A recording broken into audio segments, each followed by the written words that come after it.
Grenade d'organiser le premier colloque international, et il était presque le seul, en 93. C'était l'anniversaire du 20e anniversaire du colloque de Paris de 73. Et ça fait 10 ans du fait qu'on a créé notre journal Le Monde Nadir. Et à l'époque, c'était le 40e anniversaire de la disparition de feu Moulay Mouhen. On avait organisé aussi ici à Rabat un débat sur Mohamed Abdelkrim, vous savez, qui là nous a permis de connaître pas mal d'amis. L'un de Dr Mémoire Chakhay, depuis cette date-là, on est assez par comme d'autres amis à Rabat. Alors, cet anniversaire de ce conteneur, on ne pouvait pas la rater. On a voulu, malgré le fait qu'il y a du football aujourd'hui, marquer ce 6 février exactement. Et c'est exactement 6 février 1963 que Abdelkrim a disparu et il est enterré toujours au Caire, en Égypte. Depuis là, ce qui est un peu marquant, ce qui s'est passé dans les années 20, c'est toujours un thème d'actualité en Espagne. Ça marque, et même en France. Il y a dernièrement des reportages comme celui de Daniel Kling ou le livre de Nicolas Marnier. Ce qui est un peu bizarre en Espagne par rapport à l'histoire de la guerre de libération qu'avait menée Mohamed Abdelkrim, les tribus de Rif, c'est qu'il y avait un certain, on l'appelle expediente Picasso, le rapport du général Picasso.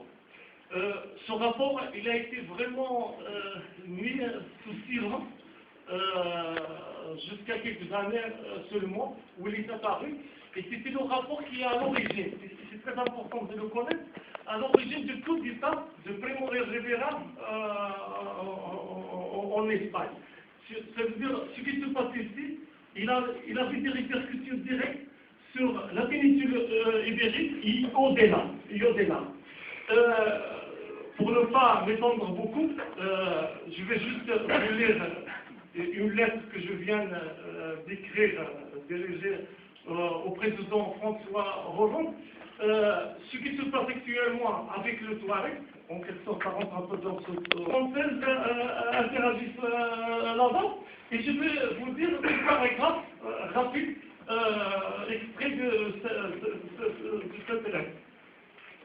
Ainsi, ceci, dans la première colonisation, la France avait utilisé les troupes sénégalaises, et là c'est le tour à l'armée corrompue putschiste malienne, formée fondamentalement de Bambara. C'est le même scénario lorsque votre empire a combattu la République confédérée des tribus de Rif, que son président Mohamed Abdelkrim avait créé et qui vécut de 1921 à 1927.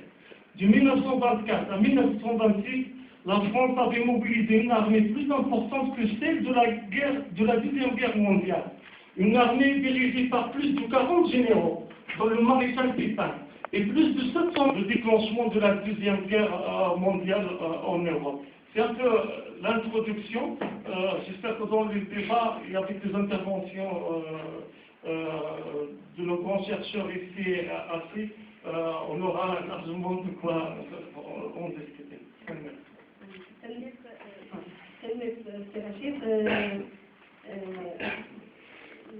دابا نعطيو الكلمه للسي العظيم الساري ونستبدا انا السي العظيم الساري على كتاب محمد الان كيف ينتقضي من القبيله الى الوطن. وربما حتى الناس كاين واحد جزء في التواصل ما بين هذا الموضوع وهذا.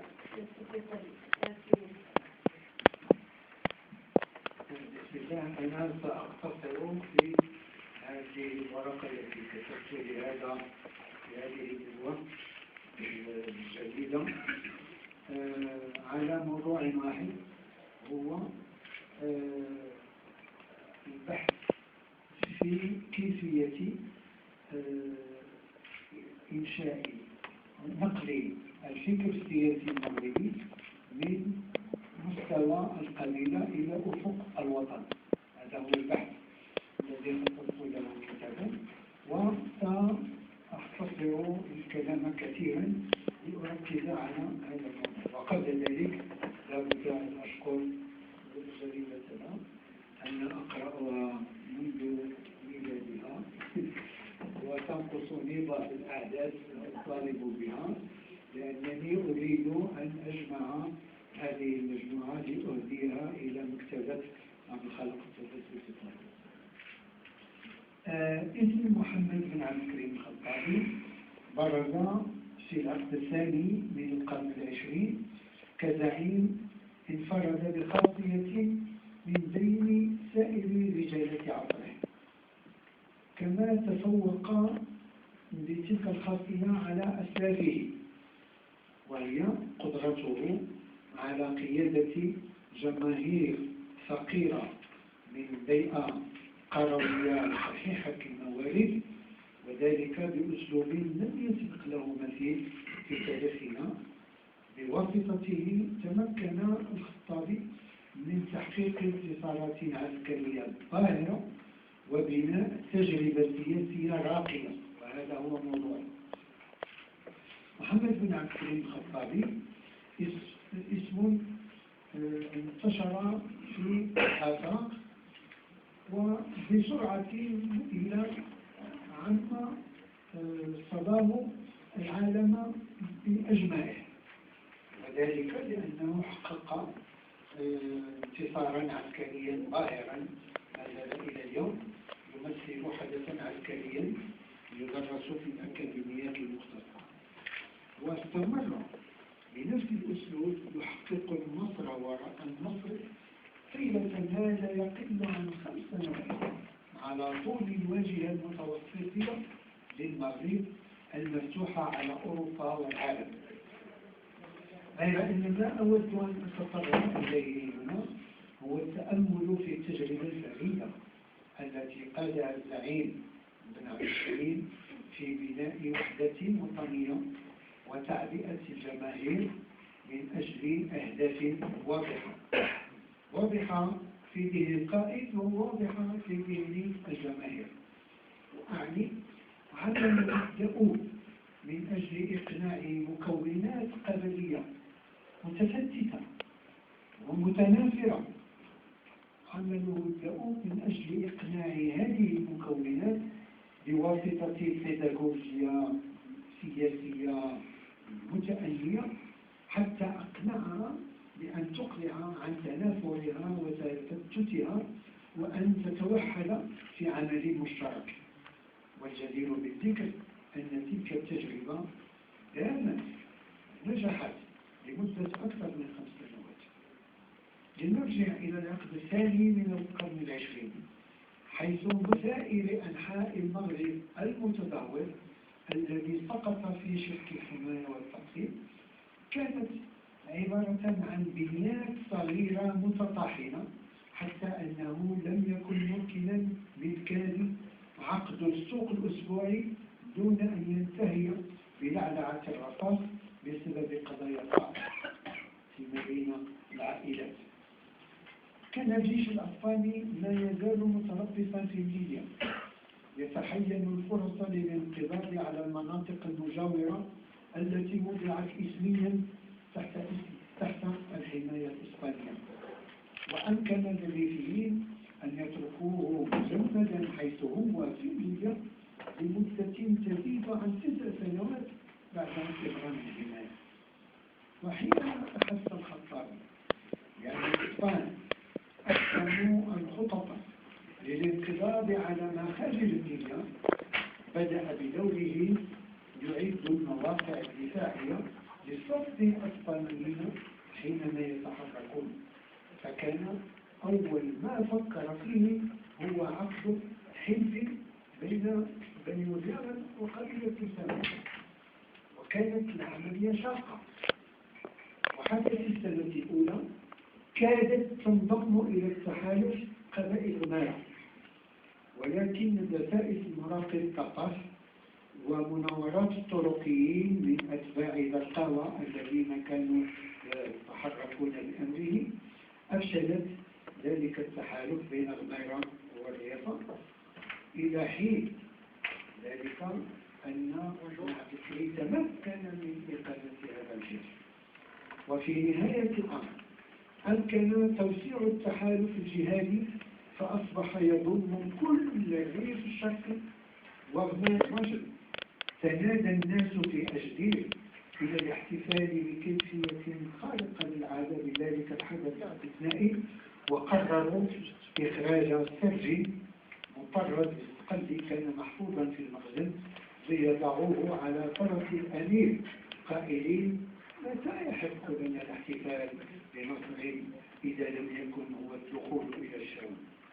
راجعوا الخريطة لتتبينوا المساحة التي شغلها المجاهدون في تلك اللحظة من أنقرة إلى الشام، وكان الأثر واسعا لذلك الحدث في منطقة الجبالة، أي اتساع رقعة الجهاد، لأن المجاهدين الجبليين قرروا حينئذ الانضمام إلى الحركة الخطابية بعد أن لم يروا من زعيمهم المحلي الرسولي إلا التخاذل والاتجار باحتياجه الشخصي بالانتصارات التي كان يحققها مجاهد البلد على الإصلاح. وهنا انقلب المجاهدون الجبليون على الرسولي ودخلوا معه في معركة انتهت بأسره وإرساله إلى أجله، حيث مات في الأسر عند المجاهدين. وتابع المجاهد خبيره وهو من أساطير العمل في الجبهة الغربية، تابع العمل الجهادي في الريف الغربي حيث ظل يقلب تطوان حتى بعد أن انتهت حرب الريف، إذ أن آخر معركة خاضها خبيره كانت في 26 نوفمبر 1917. وهكذا فإن ابن عبد الكريم نجح فيما لم ينجح فيه أحد من قبل، حيث كان قادة المقاومة المسلحة ينتظرون في تراب قبيلتهم أن يصل إليهم جيش الاحتلال ليحمل السلاح حينئذ لصده. كان الخطابي يعبئ الجماهير لكي تكون مستعدة للمقاومة، وللوصول إلى ذلك كان يؤلف فيما بينهم ويذنب الخلافات التي بينهم ويصفي النزاعات التي كانت تفرقهم وجلها سطحية ولكنها عويصة على الحل، وتمكن من أن يرفع تفكيرهم من مستوى القبيلة الضيق إلى مستوى الوطن. وهذه هي الأطروحة التي تنتظم البحث الذي نشرته في السنة الماضية، وبينت ذلك بالاستعانة بالكرونولوجيا، كرونولوجيا الأحداث، وبتطور الأوضاع في ميادين القتال. وبينت أن تلك الدعوة إلى الوحدة قد جلبت إليه القلوب، وأنها شملت قبائل جنوب الحدود مع المنطقة السلطانية مثل منصورة وبني الكفوات وبني السارة، وكل هؤلاء بعثوا نفوذهم إلى أجدير طالبين الانضمام إلى المجاهدين. وكان يميز عمله في المناطق المحررة أنه كان يقيم فيها بنيات إدارية. Parle d'une manifestation qui se passe dans le Grand Rift, qui nous porte la photo, le nom des slogans relatifs à l'Ukraine, voire même le drapeau de la République des tribus confédérées du Rift. Secondo, les associations organisent régulièrement des manifestations culturelles, colloques et rencontres autour ou sur l'Ukraine. Bien sûr, enfin, contrairement au passé, de plus en plus de publications, livres, revues et journaux remettent régulièrement le personnage à l'ordre du jour. Récemment, le forum Mohamed Khattabi, qui vient de s'être constitué, a décidé de faire de 2013 l'année Al-Krim. Alors, pour connaître de la relation entre l'actualité de la pensée politique du président Al-Krim par rapport aux questions fondamentales du Maroc d'aujourd'hui, il faut bien sûr savoir ce qu'il en est de la pensée politique de l'émir du Rif, d'une part, et des questions politiques et institutionnelles actuelles du Maroc d'une côté et d'autre part. Sans a priori aucun, j'essaierai de vous présenter dans quelle mesure ou limite la thèse selon laquelle la pensée politique d'Abdelkrim est aujourd'hui l'actualité se vérifie ou ne se vérifie pas. Ma présente communication doit être d'abord avec cette particularité que l'émir se refusa à devenir le sultan. Ses souhaits et buts avérés étant bien autres que le pouvoir pour le pouvoir. Des réformes religieuses à l'encontre du pouvoir des Zaouïas et de leurs pratiques et usages. Un État confédéré regroupant les tribus du Grand Rif au sens large et géographique du terme. Des réformes juridiques et institutionnelles, des voies de communication, des routes, etc. Aujourd'hui encore, au Maroc, les démocrates sont convaincus de la nécessité de réformes au plan du droit, de l'État et des institutions pour aller vers le progrès, le développement, la démocratie. Récemment, le Maroc a eu droit à une nouvelle constitution, adoptée par voie de référendum. Toujours est-il que cette dernière, sur nombre de questions, principes et valeurs, est loin d'être effective. Les lois organiques sont encore attendues. Que dire quand ces mêmes lois organiques seront votées, que dire des décrets et arrêtés d'application? On risque d'attendre, je crois, beaucoup trop de temps. Le droit et les institutions ne valent que par l'application, la mise en œuvre qui sont faits ou qui ne sont faits pas. Il ne suffit pas d'avoir du droit proclamatoire. La refonte et la mise en œuvre effective de réformes institutionnelles et juridiques, consacrant des principes et valeurs selon les standards universels démocratiques, est aujourd'hui plus que jamais d'actualité. Troisième point, l'intégrité territoriale et le parachèvement de l'indépendance nationale dans les frontières authentiques du Maroc. Les frontières authentiques du Maroc, d'avant les protectorats, avec ce que l'on appelait dans le temps l'empire chérifien marocain, vont depuis la Méditerranée au nord jusqu'aux confins du Sénégal au sud, avec à l'est les frontières avec l'Algérie, au-delà du Sahara oriental, dont plus personne ne parle aujourd'hui. L'un des problèmes les plus épineux du Maroc contemporain demeure l'affaire du Sahara occidental. Les accords d'Esquiva furent ce qu'ils furent et l'émir les contesta pour ce qu'ils consacraient comme situation anachronique, en particulier en ce qui concerne le Sahara. Aujourd'hui encore, l'affaire du Sahara, ne serait-ce qu'occidentale, n'est pas encore réglée. Quant aux villes et prédits du nord du Maroc, ils sont encore occupés par l'Espagne et la question ne figure même pas à l'ordre du jour de l'agenda de l'État marocain. Pourtant, le Maroc est aujourd'hui membre du Conseil de sécurité des Nations Unies et la question des frontières authentiques du Maroc n'est pas à l'ordre du jour de l'État marocain, des institutions internationales et autres entités concernées. Quatrième point, un point extrêmement important et qui me tient particulièrement à cœur, c'est la question de l'autonomie des régions et de l'État fédéral.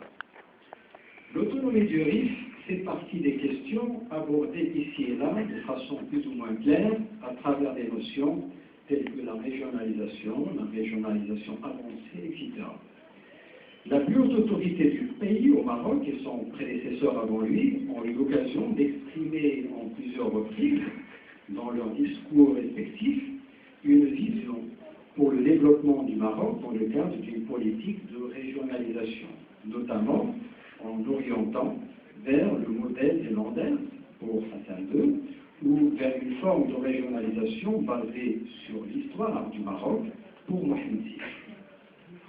Faut-il rappeler que les structures du Maroc d'antan, au regard de l'histoire, consacraient davantage, bien davantage, qu'une simple autonomie des tribus avec le bled Siva et le bled Marfoud. Les tribus dont il s'agit parler tout à l'heure étaient de véritables républiques indépendantes, autonomes et qui reconnaissaient, c'est vrai, le pouvoir de l'autorité spirituelle centrale du sultan. L'autonomie des grandes régions du Maroc de façon à consacrer davantage les principes de responsabilisation et de démocratisation, est perçue comme une issue pour des pôles de concurrence entre les régions sous l'autorité de la bannière rouge à l'étoile verte. Plusieurs colloques et rencontres se sont tenus au Maroc autour du thème de l'autonomie des régions. Or, là encore, Mohamed Abdelkrim Khattabi fut un précurseur, puisqu'il fut envisagé à plusieurs reprises dans les plans de l'émir la question de l'autonomie du Rif. Bien plus, cette autonomie fut mise en pratique et le pouvoir politique exercé au début du siècle de l'émir dans le cadre d'un État. Cinquième point, la sagesse, l'équité et la réconciliation avec le Rif. Lors des premières années de l'indépendance politique du Maroc, le Rif connut des événements sanglants de 58-59. À la suite, le défunt sultan Mohamed V avait rendu visite à l'émir à sa résidence en Égypte et l'avait invité à rentrer dans son pays. Ce à quoi l'émir avait exprimé certaines réserves. Comment lui demander de retourner dans son pays alors que le Rif venait de subir les tragiques et violents événements de la répression, que plusieurs leaders rifins et autres de l'armée de libération nationale étaient liquidés, ce à quoi le défunt sultan aurait répondu que tout cela était le fait d'un certain parti politique. Réponse lourde de conséquences. L'émir se refusa à retourner dans son pays tant que l'indépendance et le recouvrement de l'intégrité territoriale des pays maghrébins n'étaient pas entièrement acquis. Tant que la démocratie, la liberté, l'égalité et la citoyenneté n'avaient pas droit de citer, etc. Au-delà du discours, les conditions souhaitées par l'émir de son vivant sont-elles aujourd'hui réunies? Point d'interrogation. Sans parler de la question de l'intégrité territoriale. Qu'en est-il de la démocratie, de la citoyenneté, de l'état de droit, des infrastructures, plus particulièrement dans le Rif? Le Rif est-il au même niveau que Rabat, Casablanca, Fès ou Marrakech? La réconciliation avec le Rif et les Rifins passe par la mise à niveau du Rif, par un plan de développement durable, approprié, bénéficiant à l'ensemble de la population locale. Probablement aussi par la responsabilisation de ces mêmes populations et élites locales, par une régionalisation de développement conséquente à travers une véritable autonomie. Comment d'ailleurs envisager sérieusement une initiative pour l'autonomie du Sahara et ne pas l'étendre à d'autres régions et au Grand Rif en particulier? Les Marocains ne seraient-ils pas égaux en droit et en devoir? Sixième point, la question de la diversité culturelle et linguistique. Le Maroc, nous le savons, s'est résolument engagé dans la reconnaissance de ce que le Maroc est un pays amazigh. Que la langue berbère, la langue amazigh, est l'une des composantes essentielles de la culture de la majorité de la population. Le mouvement amazigh au Maroc a milité et milite en faveur de la reconnaissance de l'identité amazigh du Maroc, et la dernière constitution a fini par reconnaître l'amazirité du Maroc. Abdelkrim fut journaliste, chroniqueur en chef de la République en langue arabe du Télégramme avec Rif, mais fut aussi professeur de Sihah, tout comme il pratiquait l'espagnol. Dans ses écrits, il réaffirme et affirme son identité amazigh. La langue amazigh est aujourd'hui reconnue dans la Constitution comme officielle, mais cela ne suffit pas et la mise en œuvre de cette constitutionnalisation est encore loin de l'être. Septième point, l'islam tolérant. L'islam tolérant est libéré de toute interprétation obscurantiste et la voie officielle prônée et suivie par le Maroc.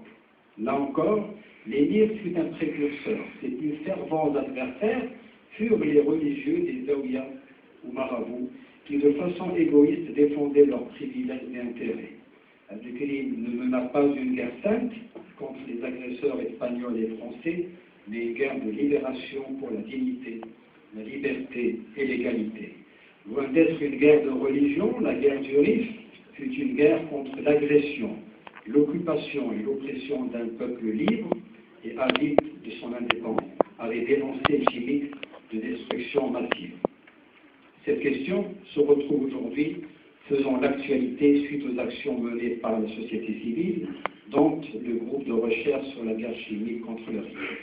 Diverses actions ont été menées ou sont en cours afin de demander reconnaissance et réparation pour les crimes consécutifs à l'utilisation des armes chimiques de destruction massive contre le risque. On pourra revenir tout à l'heure dans les débats plus largement sur cette question, un sujet là encore qui est extrêmement d'actualité.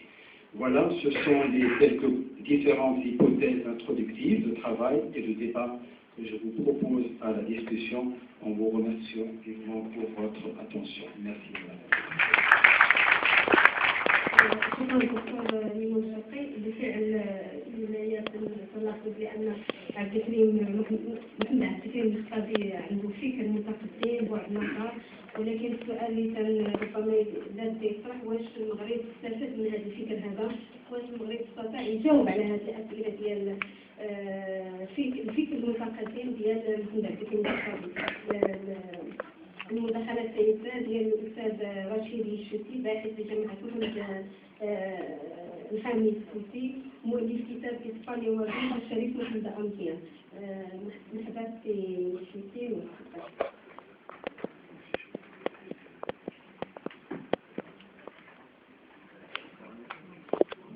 السلام عليكم جميعا.